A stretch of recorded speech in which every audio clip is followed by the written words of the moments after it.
Self-reflection, meaning in the light of the Lord. There is this verse in Psalms 36:9 says, in your light, I see light. Psalm 36:9. In your light, I see light. So self-reflection or judging ourselves, self-reflection, or even judging ourselves, not that both are synonymous. We should do that in the light of the Lord. If we look into ourselves and judge ourselves like self-introspection, we will feel condemned. But judging ourselves actually in the light of the Lord. In your light, I see light. Light about myself, I can really get that light only in the light of the Lord. If you look into myself, my flesh contains no good thing. Even Paul's flesh didn't have any good thing, Romans 7:18. Then how much more our flesh?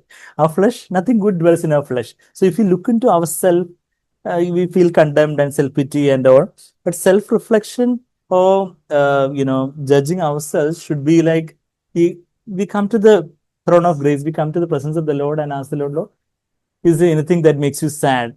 That is a Living Bible paraphrase of Psalm 139, verse 24. Show to me any way that is hurtful, any hurtful way in me. That is the NASB translation. And the Living Bible has paraphrased it like, point out anything in me, Lord, that makes you sad. So I come to the presence of the Lord and say, the Lord, is there anything, Lord, that you're sad about in my life?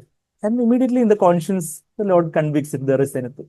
There's nothing, of course, thank God. But if there is something that we need to forgive, or something we need to ask forgiveness, or something we need to confess, or something we need to set right, or something, things like that, God can, of course, God has given us the eye of a spirit, that is our conscience. Just our body has two eyes.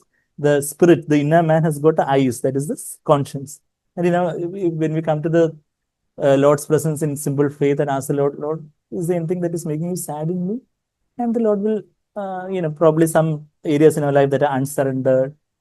The Lord can point out to that some person that we haven't forgiven or things like that. The Lord can show it in our conscience and we just need to confess that. So it is not a self-introspection and wallowing in self-pity like Ayobhavanyane, but rather it is asking the Lord, like Paul says in 1 Corinthians 4 that, yeah, I am not conscious of anything about against myself, but I am not by this acquitted. I'll read that verse, 1 Corinthians 4, verse 3.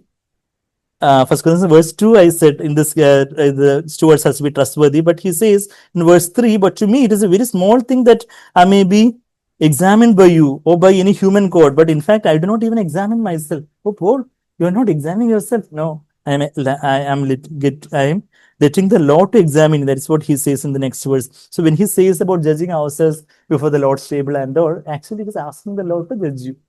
That is what it says there. But verse 4, but I am conscious of nothing against myself, yet I am not by this acquitted, but the one who examines me is the Lord. I'll ask the Lord, Lord, you examine me. And the easy thing, no, rather than me examining, you're asking the Lord, you examine me. Search out anything in me that makes you sad. That is Psalm 139, 23, 24, the last two verses of Psalm 139. Two verses we already read, 14 and 16, you remember? Then that 23, 24, that beautiful Psalm, David says, Lord, you search and find out anything